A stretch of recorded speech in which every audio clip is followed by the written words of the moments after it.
Самопрегледот за детекција на рак на дојка треба да започне од 20-та година. Првата мамографија треба да започне после 40-та година и тоа на секој 2 години со континуирани ехо прегледи.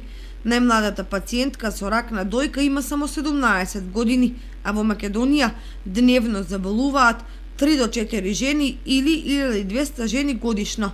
Карциномот на дојка е втор најчест карцином по број на заболени. Виница, Кочани, Свети Николе се општините во кои оваа болест зема замав последните години, но брзото откривање во првиот стадиум е главен предуслов и за побрзо лекување, вели првиот борец од Здруженијето Борка Бива Додева. Ракот на дојка во Македонија е во пораст. Се повеќе и повеќе жени заболуваат, меѓутоа тоа не е случај само за Република Македонија, тоа е на светско ниво. Секоја 8 и 9 жена во светот заболува од рак на дојка.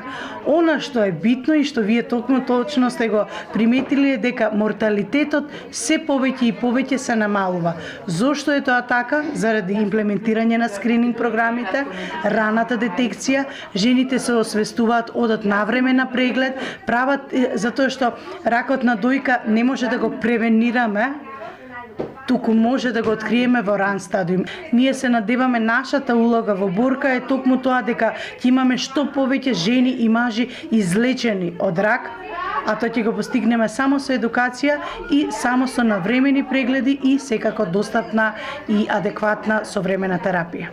Како што најави Додева, од јануари 2019 година натовар на фондот при раните пациентки ќе добиваат и бесплатни помагала. Она кое што сме ние навистина горди и среќни е дека после долги години лобирање, периката која што е како помагало, заедно со градникот и ортопедската надворешна дојка, нели протеза, се ќе бидат достапни про боно, значи на товар на фондот. Она што исто така битно за жените кои што веќе се оперирани да знаат дека пластичната реконструкцијата на дојките по мастектомија е на товар на фондот. Значи секоја жена која што е оперирана, која што сепак нели треба докторите да видат, има критериуми по кои што таа може да направи таква реконструкција, нели треба одреден период да помине од детектирање на болеста. Предавањето во Виница го организираше координаторот на Борка Снежана Сакуловска, која најави отварање на канцеларија за потребите на пациентките од општината.